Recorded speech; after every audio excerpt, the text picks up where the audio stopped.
Skinwalker Valley. There's this place in rural Canada that I grew up in. The locals call it Skinwalker Valley because the indigenous community often tells stories about Wendigos and Skinwalker encounters in the area. Many non-indigenous people have their own alleged true stories about these encounters as well. It's a strange place. There's a weird vibe to it, tons of ghost stories, UFO sightings, and more.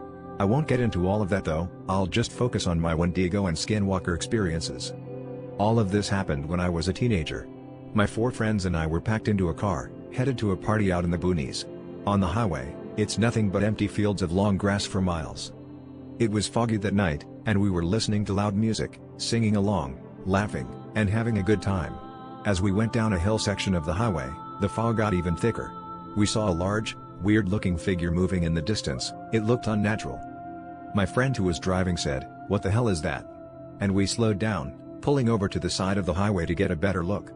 The fog was so dense and it was hard to see much, but we could make out what looked like a large black figure with long limbs next to a small body of water. It very clearly had a white animal skull for a head.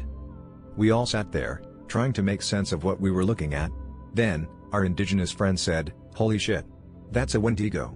Drive. Drive." We quickly peeled off, and he asked to be dropped off at home after that, visibly shaken. The second encounter happened at one of the parties. It was right in the valley, alongside the lake that ran through it. We had a bonfire going, music, beer, everything was normal. Then, suddenly, we heard a loud, blood-curdling scream that sounded like it came from a woman. We turned down the music, listening for a moment, worried that someone might need help. As we sat in silence, we heard it again. You could hear people whispering, "What the FK?" And a group of us decided to check it out. We followed the sound toward the lake and, on the other side, could make out what looked like a woman with long, dark hair sitting by the water. A few of us called out, asking if she needed help, but she didn't respond. She just continued to scream and sob. Nobody knew what to do, and since she wasn't communicating with us, we decided to head back to the party. Nobody wanted to call the cops because we didn't want them to bust us for underage drinking. The next day, we decided to go check out the area where she had been. When we got there, we found a mutilated deer carcass, swarming with flies, exactly where she had been sitting the night before. That place still gives me chills. I fully believe the legend of skinwalkers and Wendigos after what I saw and heard about out there.